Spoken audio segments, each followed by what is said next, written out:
Hi అండి, కాలీఫ్లవర్తో ఎప్పుడు కూరే కాకుండా ఇలా పరోటా తయారు చేసుకుని చూడండి. టేస్ట్ చాలా బాగుంటుంది. ఒక కొత్త రెసిపీ ట్రై చేసినట్లు కూడా ఉంటుంది.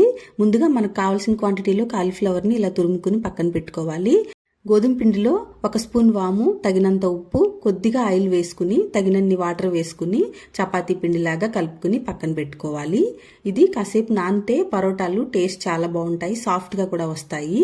పరోటాలోకి స్టఫ్ కోసం బాండీ పెట్టుకుని కాస్త ఆయిల్ వేసుకుని కొద్దిగా జీలకర్ర, సన్నగా కట్ చేసుకున్న అల్లం, వెల్లుల్లి, పచ్చిమిర్చి ముక్కలు వేసుకుని అవి కొద్దిగా వేగిన తర్వాత మీడియం సైజ్ ఆనియన్ ని సన్న ముక్కలుగా కట్ చేసుకుని అవి వేసుకుని కాస్త సాల్ట్ కూడా వేసుకుని ఫ్రై చేసుకోవాలి.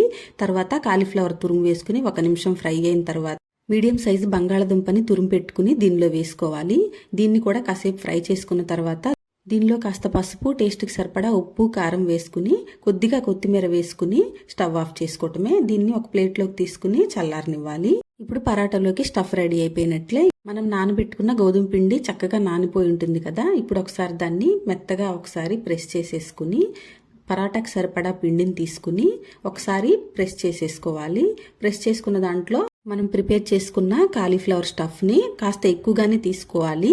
ఇప్పుడు దీన్ని క్లోజ్ చేసేసుకుని ఎక్స్ట్రాగా ఉన్న పిండిని తీసి పక్కన పెట్టేసుకోవాలి. పిండి తీసిన తర్వాత దాన్ని ఒకసారి క్లోజ్ చేసేసుకుని రివర్స్ చేసుకుని ఇలాగా అన్ని సైడ్లు ప్రెస్ చేసుకుంటే లోపల ఉన్న స్టఫ్ చక్కగా ఈవెన్ గా పరోటా మొత్తం స్ప్రెడ్ అవుతుందన్నమాట. ప్యాన్ హీట్ అయిన తర్వాత వీటిని వేసుకుని 2 వైపులా నెయ్యితో కాల్చుకుని దీనిలోకి సెపరేట్ గా కూర కూడా అక్కర్లేదండి, పెరుగుతో తింటే టేస్ట్ చాలా బాగుంటుంది. ఈ గోబీ పరోటాలని తప్పకుండా మీరు కూడా ట్రై చేసి ఎలా వచ్చాయో కామెంట్ చేయండి. వీడియో నచ్చితే లైక్ చేయండి, షేర్ చేయండి, మన ఛానల్కి సబ్స్క్రైబ్ చేసుకోండి. Thanks for watching.